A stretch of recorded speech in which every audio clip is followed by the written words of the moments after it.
Bonjour. Hello everybody, welcome back to my channel, welcome back to another video. I'm not gonna lie to you, I hiccuped yesterday and pulled a muscle in my chest, and also my nose is starting to be a little bit sniffly. I've got to make a TV cabinet today and the thought of manual labour is just getting to me. So I thought I would just do something fun to calm me down. I'm going to give my opinion when no one's asked for it, because I seem to be doing that a lot lately, and I also seem to be enjoying it. Would you look at that? I'm going to be rating iconic Sims townies. I'm not going to be including everyone because there's too many by this point. I asked you on Twitter as well to name some iconic townies, so a lot of you things have been pointing at you. I'm sorry, I've replayed this bit like 5 times and I just don't know what I'm saying. So a lot of you things have been pointing at you. If anyone can translate, please honestly do, because it turns out I do not know everything about The Sims and I forgot about some people, so sorry about that. I've also got just a little coffee today, just a little one. Usually my coffee's bigger than my head, but I say that like I've got better with coffee. I've already had a big massive coffee today and I thought best not push the boat out too far, you know what I mean, because I'm not the best swimmer.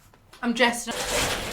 It's a point that no one takes seriously about me, but I am a really good swimmer. If you threw me in the deep end of a pool, I would not drown. Not drowning me today, Henny. No, that'll fight. Now that we've got that sorted...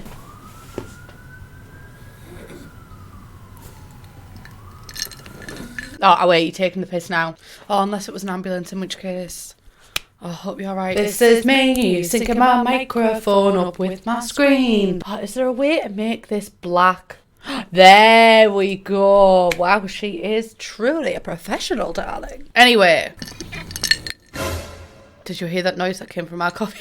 What's going on? This is my list, hens. We've got 5 tiers, and I've made these in terms of what are most and least impressive in The Sims. So obviously at the top, we've got wants and fears, which is the most iconic feature from any Sims game. I will fight you on that one. Next, we've got open world. It's not quite top tier because it started some issues. It's not as fine-tuned as wants and fears. Wants and fears lives within the soul of The Sims 2. Open world is a feature that we're all happy with, but also we're doing okay without it. Where without wants and fears, we're struggling. I'm not even playing. Next is cats and dogs. Now, cats and dogs for me is a pack that's okay. It's not necessarily amazing, but it's also not the worst pack, because the worst pack that we've ever had is My First Pet Stuff. But I think we all know that one. That one is officially canon. So cats and dogs is just the okay tier. Like, they're alright. They're not the worst thing that ever happened. Next, the 2D ball pool. We thought we were scraping the barrel with that one, but it wasn't quite low enough.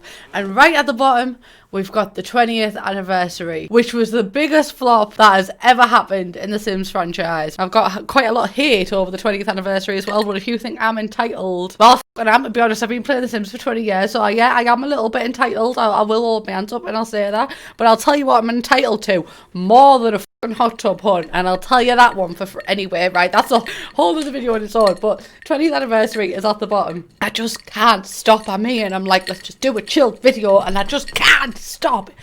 Next, our contenders. Thanks to you guys, because like I said, I asked you on Twitter and you came through.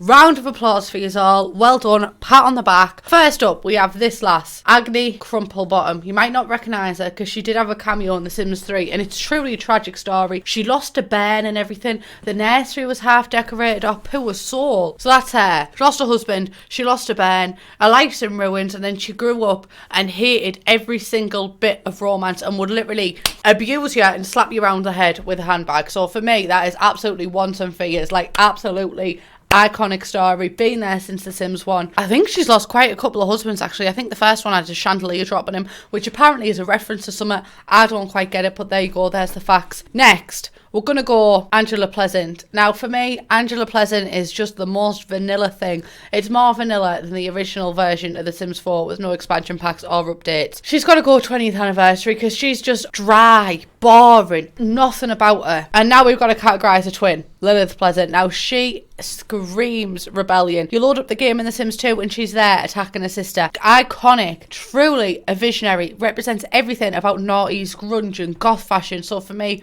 she's got to go open world. She's not quite as iconic as Agnes Crumplebottom because she only attacks her sister. She doesn't attack the general public, so she's not quite up there. We might as well stick with the theme. Daniel Pleasant. Now, Daniel Pleasant has been there since The Sims 1 and he is the OG boy. He's actually having an affair with the maid. I don't promote that kind of thing, but that is quite iconic. Basically ruined his family. He could be the reason why this girl right here is rebelling so much. So honestly, like, kudos to him for breaking up his full family. Not quite as iconic as other Sims, because past the point of having an affair with his maid, there's not much else to him. So he's just going to go cats and dogs level. Next up, we're going to go Cyclone Sword. He's not the most memorable person in the franchise. He personally stuck out to me because I googled him. I did. I done my research on him. He's an absent-minded computer geek who was so obsessed with computer games that he goes by his online computer alias Cyclone Sword. Bitch, if that's not me, I think we can all find a little bit of ourselves in a Cyclone Sword. He may sometimes seem lazy, but his genius and loyalty are apparent once you get to know him.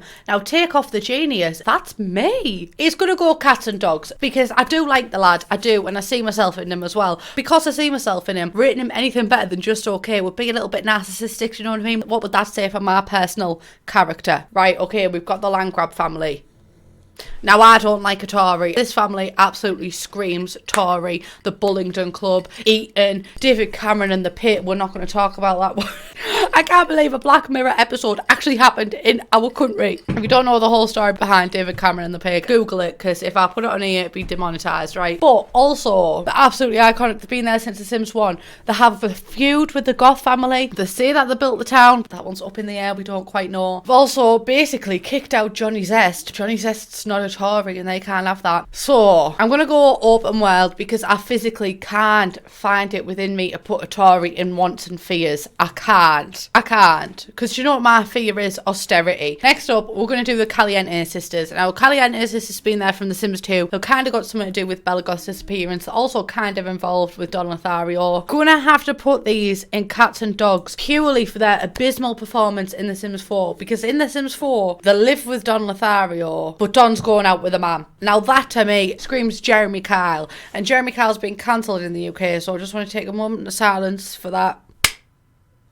Thank you. Let's move on. Don Lothario as well. Now this one I'm a bit confused about because he also has an abysmal performance in The Sims 4. Nothing about him. But in the previous games, he did also have something to do with Bella Goth's disappearance. He was also having a little something to do with Nina and Dina, I believe. And also he was engaged to Bella's daughter. And also in The Sims 3 he time travelled, and apparently loads of women sent him to this town. And just a truly iconic story. So I'm going to put him in open world. Not quite wants and fears, just because his Sims 4 performance is limiting him. Oh my god, am I on crack? Limiting him a little bit. Erwin, I'm going to go... Erwin came with Strangerville. Erwin came with that pack. And I'm going to put him in cats and dogs because I love everything he's about. Really great character. I love his style. And when I saw him, I got excited. But also, he's only in cats and dogs because of his abysmal performance in Strangerville, the very pack that I was so excited to see him in. Because all he does is stand at a stall and you can buy stuff off him. I would have really liked to have seen him integrate with the story, but alas, he was not. He was let down by the Sims team, and for that, Erwin, I am very sorry. Next, we're going to go with the Goths. We're going to tackle the Goths. Now, Bella, absolute wanton fears, iconic. Everybody who has played The Sims knows about Bella Goth. Every single person. Sims 1, truly iconic, presenting a different version of suburban life with a goth house and everything dark and miserable and a gothy little daughter who was misunderstood. They remind me of the Addams Family and I love out like that. So 10 out of 10 there. And then in The Sims 2, you've got a whole disappearance act. Very good. Dumbledore would be impressed. And she's so integrated with so many different storylines. Sims 3, she's a child. The Sims 4, she's got an unrealistic body type, but we won't look past that. We don't know what happened there. Truly is an iconic character in every single version of the game. So that's why she's in Wants and Fears. We love her. Next, we've got Mortimer. Now, Mortimer, like I said, basically was... what's the dad called? The dad from the Addams Family. Same kind of storyline. In The Sims 2, he was also there raising a family and everything like that. But I'm going to put him in open world. He's not quite as iconic as Bella and Agnes. I mean, Agnes also lost her other half and she turned that on its head and started attacking people in the street, and I've got nothing but respect for that. Don't do it at home. But Mortimer just kind of sat and wallowed in his pity, and there's only so much sympathy I can extend to people. That's why he's in open world. Build a bridge, move on from it. Your wife's gone, get another one. Oh wait, no, he did, didn't he? Nina and or Dina Caliente, I can't remember. Did he? Oh! Mortimer is now romantically involved with Dina Caliente, unaware she's only dating him to gain access to his fortune. Oddly, Mortimer wants to flirt with Dina's sister Nina when the game starts out. He also has a positive memory of Bella's abduction. Shut the front door. Oh my god, I'm starting to think that Mortimer had more to do with Bella's disappearance than I initially anticipated. Mortimer, get up there with once and figures. You are truly iconic. What a player. Nothing but respect, honestly. Next, we've got Pollination Technician 9. He went into a strange town. Kind of got something to do with Bella's disappearance, I think. But you know what? He met a human and just settled down and was just a good family man. So, yeah, got a bit of respect for him. Next up, we've got Max Villarreal. I would be concerned if he was my child. He would be on my serial killer watch list. Do you know what I mean? There's also the whole backstory with his family and his mum's missing and stuff like that. And I get it, Henny. Rebel. Not too much, but I will allow for a little bit of rebellion. The story is not that deep with his family, and he's just, all he does is linger about play areas and puts paint on the floor. So you could have took it further. I'm sorry, you're going in too deep ball pool. Not quite 20th anniversary, because you're not that much of a disappointment, but there is still time. Next up, Vlad Stroud, open world, because he's open world, because he's not that iconic. He does knock on your door uninvited, but he does also live alone in that big empty house, and it must get lonely. I can't actually remember the last time he came and bit a Sim's neck, so he's kind of respectful in that sense. Next up, Bornhilda, absolute god tier. I've never seen a skeleton wear a dress and look so beautiful doing it, and she tidies your house as well. Don't think she was in The Sims 2, but she was in The Sims 1 and The Sims 3, and I miss her. She's not in The Sims 4. Speaking of which, the burglar. I'm also going to put him on some fears, because the fear that this burglar put into me when I was playing The Sims 1 as a kid, unparalleled. Also had great features in The Sims 2 and in The Sims 3. Probably made me fear for my life, and it's not in The Sims 4, so I'm just going to put these two just in the wants and fears, just in case anyone from the Sims team sees this and thinks, oh, you know, what do the community want? And I'm going to tell you, burglars and Bornhilda. Thank you. Next, the tragic clown. I'm going to put him in open world because truly iconic, makes everyone miserable when he knocks about with you, much like my sister. If you trap him, you can't trap him because he'll just slip through the floor. I respect it. We've got the Loch Ness Monster from Windenburg, also featured in The Sims 1. There was also a Loch Ness Monster in The Sims 1.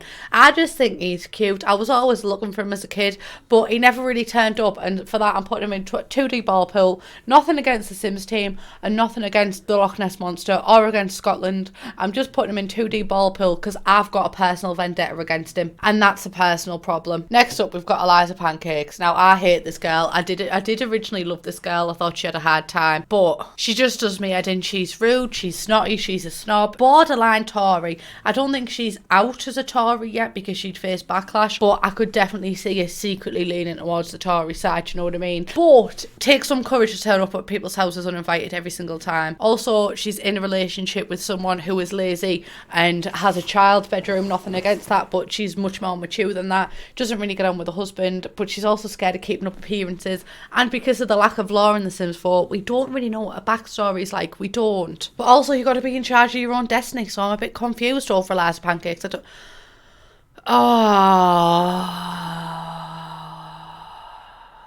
But she's also probably the most iconic Sim of The Sims 4. Oh, I'm really facing inner turmoil right now. I don't know, because I'm going to put her in 20th anniversary, right? Because of who she is as a person. I would like to see more editions like this where they just develop her emotional response. And honestly, the Grim Reaper, truly iconic. I'm not even doubting it. Wants and fears 100%. So that is my list. It could be quite controversial. I don't know.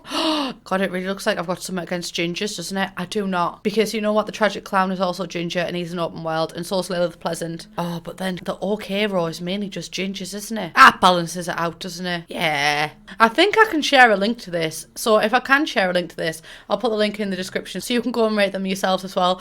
Oh.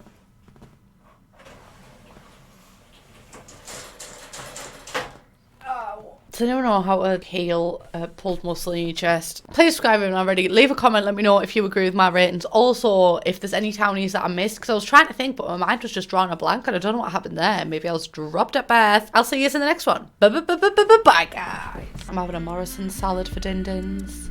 You best to believe it.